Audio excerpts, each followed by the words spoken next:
विद्यार्थियों, आप देख रहे हैं लेसन नंबर 5 कोटर और कुटीर। तो आज आपको देखना है पेज नंबर 35। तो अब तक आपने देखा कि किस तरह से चातक पुत्र जो है पानी की तलाश में वहाँ से जाना चाहता है और कहीं से भी वो पानी पीना चाहता है, लेकिन उसके पिता उसको समझाते हैं कि हमारी जो आदत है, हमारी जो प्रतिज्ञा है कि सिर्फ हम बारिश का पानी ही पीते हैं, इसी वजह से सभी लोगों को पानी पीने के लिए मिलता है। अगर हम इस अपने विश्वास को तोड़ दे और कहीं दूसरी जगह से पानी पी ले तो बारिश होना बंद हो जाएगा और इस तरह से दूसरे लोगों को भी जल नहीं मिलेगा।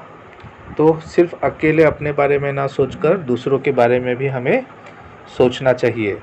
लेकिन चातक पुत्र ने कहा कि वो कहीं से भी हो पानी पीकर ही रहेगा।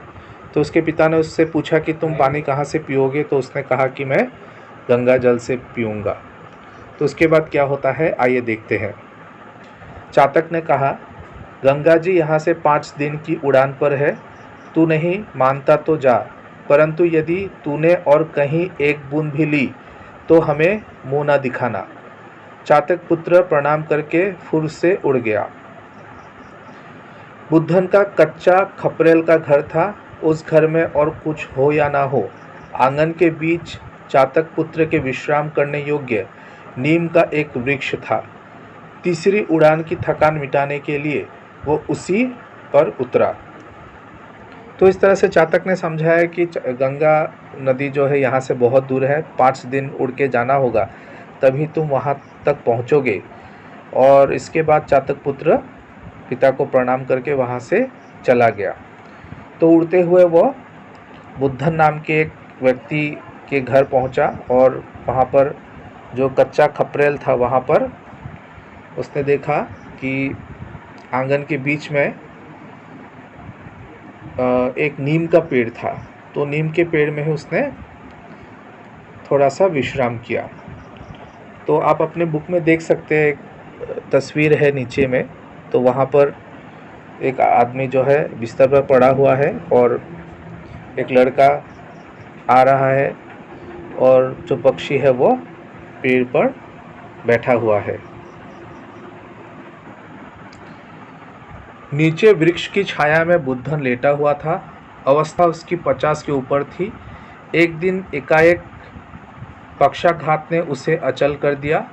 जीवन और मृत्यु ने आपस में सुलह करके मानो आधे आधे शरीर का बंटवारा कर लिया। स्त्री पहले ही गत हो चुकी थी। घर में 15-16 वर्ष का एकमात्र गोकुल ही अवशिष्ट था। उसी के सहारे उसके दिन पूरे हो रहे थे। तो यहाँ पर जो बुद्धन नाम का जो व्यक्ति था वह 50 के ऊपर उसकी उम्र हो गई थी और उसकी तबीयत खराब रहती थी। तो जीवन और मौत के बीच में वो झूल रहा था। उसकी पत्नी भी मर चुकी थी और उसके एक बेटा था जो 15 या 16 साल का था और उसका नाम गोकुल था। तो वो उसी के सहारे अपनी ज़िंदगी जी रहा था। गोकुल एक जगह काम पर जाता, काम करके प्रतिदिन संध्या समय तक लौट आता था। आज अभी तक नहीं आया था, इसलिए बुद्धन उसके लिए छटपटा रहा था। गोकुल सवेरे थोड़े से चने खाकर काम पर गया था। बुद्धन के लिए भी थोड़े से चने और पीने का पानी यथास्थान रख गया था। आज खाने के लिए घर में और कुछ था नहीं। कह गया था शाम को मजूरी के पैसों का आटा लाकर रोटी बनाऊंगा, परंतु आज वह अभी तक नहीं आया था। तो क्या हुआ कि गोकुल जो है काम पर जाता था हर दिन और शाम को घर लौटता था। वो लोग काफ़ी गरीब थे, तो खाने पीने का जो सामान जो है उनके पास ऐसे नहीं होता था। तो गोकुल जो है सवेरे थोड़े से चने खाकर गया था और बुद्धन के लिए थोड़ा सा चना और पानी रख कर गया था। तो खाने के लिए और कुछ भी नहीं था। तो शाम को वो मज़दूरी करने के बाद जो भी पैसा उसको मिलता था उससे वो आटा खरीद के लाएगा, ऐसे उसने कहा था। लेकिन वो अभी तक नहीं आया था। बड़ी देर बाद उसकी प्रतीक्षा सफल हुई। किवाड़ खुलने की आवाज़ सुनकर वह चौंका। वास्तव में यह गोकुल ही था। उसने कहा, कौन? गोकुल बेटा, आज बड़ी देर लगाई। तो अंत में गोकुल जो है वहाँ पहुँचा, घर पहुँचा, लेकिन आज उसने काफ़ी देर लगाई थी। तो पिता ने कहा कि आज तुम काफ़ी देर से पहुँचे हो।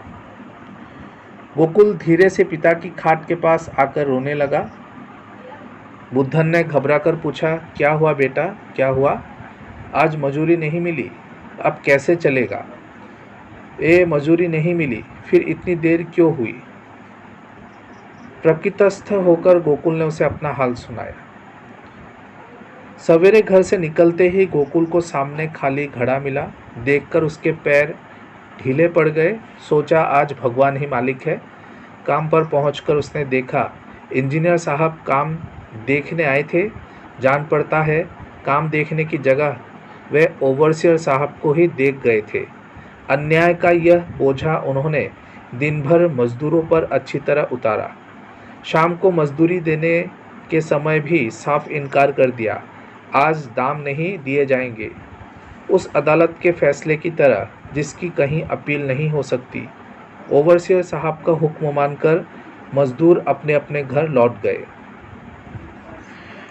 गोकुल लौटा चला आ रहा था कि एक जगह उसे रास्ते में कुछ पड़ा दिखाई दिया। तो क्या हुआ कि गोकुल ने अपनी कथा सुनाई। पिता को कहा कि उसको आज मजदूरी नहीं मिली। तो पिता ने कहा कि अगर मजदूरी मिली नहीं है तो तुमने इतनी देर क्यों लगाई? तो वो अपनी बात कहने लगा कि जैसे ही वो घर से निकला था तो उसने खाली घड़ा देख लिया था। तो माना जाता है कि इस तरह से खाली घड़ा अगर देखा जाए जाते समय तो कुछ न कुछ अनिष्ट होता है। तो इसी अंधविश्वास की बात यहाँ पर कही गई है। तो उसको लगा कि शायद आज कुछ गलत होगा। तो जैसे ही वो काम की जगह पर पहुँचा तो वहाँ पर इंजीनियर साहब जो है ओवरसियर को डांट रहे थे। और बाद में ओवरसियर ने इसका गुस्सा उतारते हुए मज़दूरों को बातें सुनाई और अंत में उनको जो है मज़दूरी देने से मना कर दिया। उन्होंने कहा कि मज़दूरी बाद में दी जाएगी। और इस तरह से जो मज़दूर है वह वापस घर की ओर लौटे। गोकुल लौटा चला आ रहा था कि एक जगह उसे रास्ते में कुछ पड़ा दिखाई दिया। पास पहुंचने पर मालूम हुआ रुपए पैसे रखने का बटुआ है। उठाकर देखा तो काफ़ी वजनदार था। वह सोच में पड़ गया, इसे खोलकर देखना चाहिए या नहीं। टटोलने पर मालूम हुआ रुपए है और बहुत कम भी नहीं। थोड़ी देर तक वह वही खड़ा खड़ा सोचता रहा, इसका क्या करूं?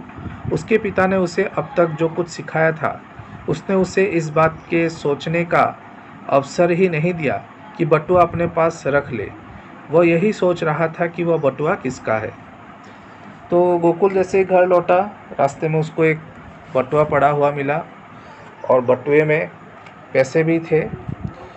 लेकिन उसके पिता ने जैसे कि उसको बहुत अच्छी बातें सिखाई थी, इसलिए उसको लालच नहीं हुआ कि वो उस बटुए को अपने पास में रख ले, बल्कि वो सोचने लगा कि ये बटुआ आखिर किसका है। तो इस तरह से बातें जो है आगे बढ़ती गई। तो प्रिय विद्यार्थियों, आज के लिए इतना ही। इसके बाद की कक्षा में हम पाठ को आगे बढ़ाएंगे। धन्यवाद।